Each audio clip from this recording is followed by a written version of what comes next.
Po takmer 3,5 hodinách si ukážeme, či sa podarilo to, čo som vám ukazoval v predchádzajúcom videu. A to je to, že či sa dá zobrazovať na kľúčové slová, ktoré doposiaľ nezobrazovali žiadne videosnippety, či je možné, aby ste sa ako prvý zobrazovali v týchto snippetoch na kľúčové slová, kde to možno není úplne zjavné, že sa zobrazíte na video snippet. Trošku komplikovanejšia formulácia, ale tí, čo viete, o čo sa jedná, tí, ktorí riešite SEO, tak asi ste pochopili. Takže poďme sa pozrieť a sám som celkom prekvapený a sám som rád, ako sa to pekne podarilo. Takže poďme na to.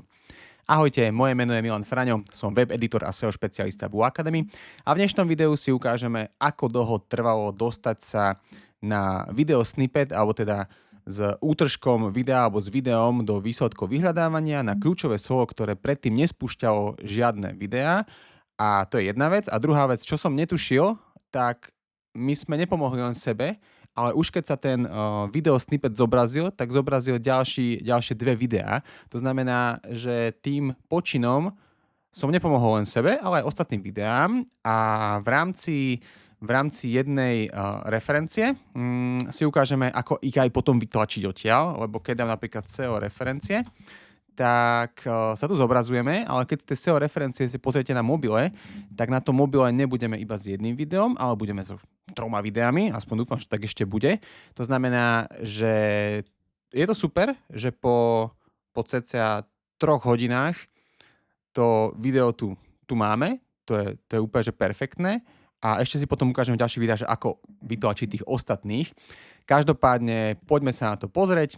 Takže publikovali sme video ukazuje 2, ale myslím, že to už bolo 3 hodinami.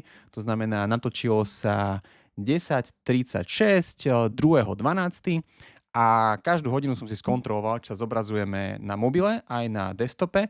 To video síce je ukázané len z desktopu, ale na mobile tiež tam neboli tie výsledky v rámci videa a po tých cca 3,5 hodinách ten výsledok tam pristal.